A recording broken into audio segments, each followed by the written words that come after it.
Sa mga kids at mga kabataan ngayon, yung mga ganitong gupit ay nire-request ng kanilang mga parents. At yung mga iba naman ay gusto nila yung mga uso na. Pero may mga kabataan na okay lang, kahit anong gusto nilang gupit ay pwede.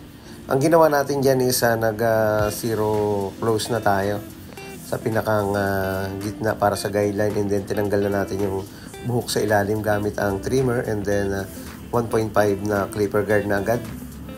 Ang ganda ng buhok ng ating ginugupitan, Pino. At syempre, dahil sa kasama niya yung parents niya, ay sinunod ng magulang yung gustong gupit para sa kanyang anak. At ganun din naman yung bata ay gusto rin niya yung ganitong gupit. Next natin yan, number 1, pagkatapos ng 1.5. Medyo mataas yung pagkaka-fade nito. Pero yung guideline na ginawa natin is sakto lang sa mid. Pero yung transition is mataas. Kaya counted na siya as high fade. 0.5 and then 0 close, 0 open. Nilalaro natin yung adjuster. Ganito yung mga gupit noon at muli na naman bumabalik sa mga kabataan. Lalo na dun sa mga hindi naman masyado pang pumipili ng kanilang gustong gupit at gusto yung malinis lang. Ayun.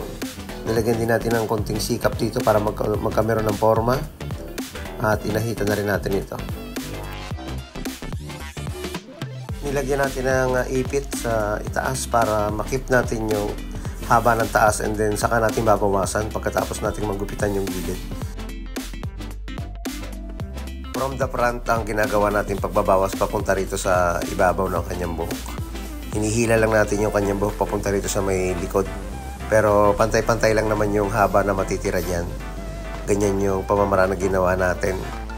Pwede naman na scissor overcomb or clipper overcomb. Depende na kung paano kayo magbabawas. Ganito lang yung pamamaraan na ginawa ko.